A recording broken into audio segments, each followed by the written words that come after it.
चुनाव हारने के बाद ही आम आदमी पार्टी की चिंता शीश महल को लेकर बढ़ गई है। कहा जाता है कि शीश महल की वजह से ही केजरीवाल की करारी हार हुई और अब शीश महल के अंदर छिपे राज की वजह से आम आदमी पार्टी पूरी तरह से साफ हो जाएगी। बीजेपी को शक है कि केजरीवाल के कई राज शीश महल में ही दफन हैं। ऐसे में शीश महल को लेकर बीजेपी काफी सीरियस है और अब शीश महल में आम आदमी पार्टी के कारनामों के सबूत भी ढूंढे जाएंगे। बीजेपी के सत्ता में आने के बाद अब शीश महल के कई राजों से पर्दा भी उठने वाला है। शीश महल से पहले ही केजरीवाल को दिल्ली की सत्ता से बाहर कर दिया गया है और अब खुलासे से आम आदमी पार्टी की मुसीबत बढ़ गई है। दर्शकों, जब 2013 में पहली बार अरविंद केजरीवाल चुनावी राजनीति में उतरे थे तो कहते थे कि मैं दिल्ली वालों को एफिडेविट देता हूं कि मैं ना कभी वीआईपी गाड़ी लूंगा और ना ही कभी वीआईपी कल्चर को फॉलो करूंगा। लेकिन दोस्तों, देखते ही देखते वो क्या से क्या हो गए। केजरीवाल धीरे धीरे अपने रंग में आने लगे। उन्होंने वीआईपी कल्चर को भी फॉलो नहीं किया, बल्कि नेता के रूप में भोग और विलासिता के सारे पैमाने ब्रेक कर दिए। जब दिल्ली के लोग कोरोना से मर रहे थे तो केजरीवाल अपने लिए शीश महल बनवा रहे थे, लेकिन अब वो शीश महल को लेकर फंस गए हैं। क्या है पूरी खबर, बताते हैं आपको इस रिपोर्ट में। दर्शकों, दिल्ली विधानसभा चुनाव में बीजेपी की शानदार जीत के बाद नई सरकार के गठन की प्रक्रिया चल रही है।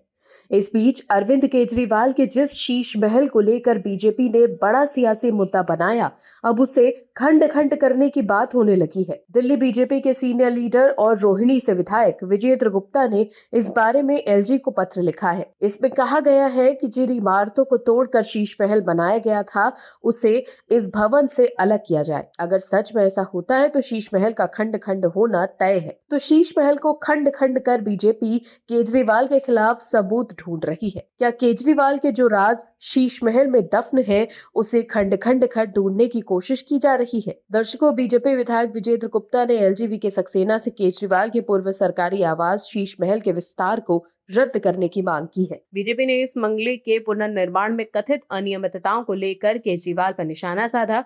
विजेंद्र का कहना है कि 4 सरकारी संपत्तियों को मिलाकर ये बंगला बनाया गया है और अब इस संपत्तियों को वापस अलग किया जाना चाहिए। बीजेपी विधायक विजेंद्र गुप्ता ने यह भी कहा कि किसी भी बीजेपी के मुख्यमंत्री की ओर से इस बंगले का इस्तेमाल नहीं किया जाएगा। ये बंगला 2015 से अक्टूबर 2024 तक अरविंद केजरीवाल का आधिकारिक निवास था। केजरीवाल ने भ्रष्टाचार के आरोपों के बाद इस बंगले को खाली कर दिया था।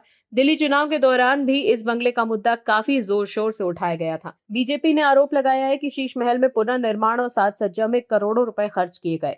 साथ में यह भी कहा गया था कि 4 सरकारी बंगलों को मिलाकर शीश महल बनाया गया है। इससे सबसे पहले बीजेपी विधायक विजेंद्र गुप्ता ने कहा था कि सरकार गठित होने के बाद विधानसभा की पहली बैठक में केजरीवाल के सरकारी आवास के नवीनीकरण पर हुए खर्च को लेकर नियंत्रक एवं महालेखा परीक्षक की रिपोर्ट को सदन के पटल पर रखा जाएगा। इससे पहले प्रवेश वर्मा ने यह भी कहा था कि मेरी तो सलाह यही है कि कोई नया मुख्यमंत्री शीश महल में ना रहे। उन्होंने कहा था कि इतने बड़े घर में तो कोई दुबई का शेख ही रह सकता है, कोई जनसेवक नहीं। इसी के साथ उन्होंने ये भी कहा था कि इसे गेस्ट हाउस या संग्रहालय ही बनाया जा सकता है। वहीं अपने पत्र में विजेंद्र गुप्ता ने आरोप लगाया कि केजरीवाल ने 6 फ्लैगस्टाफ रोड के आसपास की सरकारी संपत्तियों को अवैध रूप से मिलाकर बंगले को एक अति शानदार शीश महल में बदल दिया। बंगले में अवैध तरीके से किया गया परिवर्तन चिंताजनक है। जो एक मानव आधिकारिक आवास होना चाहिए था उसे 50,000 वर्ग मीटर से अधिक में फैले एक भव्य परिसर में बदल दिया गया। विजेंद्र गुप्ता के अनुसार जिन संपत्तियों को मिलाया गया है उसमें 45 और 47 राजपुर रोड पर 8 टाइप वी फ्लैट और 6 फ्लैगस्टाफ रोड बंगले के साथ 2 सरकारी बंगले 8A और 8B फ्लैगस्टाफ रोड शामिल हैं। उन्होंने उपराज्यपाल से आग्रह किया है कि मैं इन संपत्तियों को उनकी मूल स्वतंत्र स्थिति में बहाल करने और 6 फ्लैगस्टाफ रोड को 10,000 वर्ग मीटर से कम के उसके पिछले क्षेत्रफल में वापस लाने के लिए आपसे तत्काल हस्तक्षेप का अनुरोध करता हूं। Bureau report OMH news. आप दर्शकों से विनम्र निवेदन है कि चैनल को सब्सक्राइब जरूर करें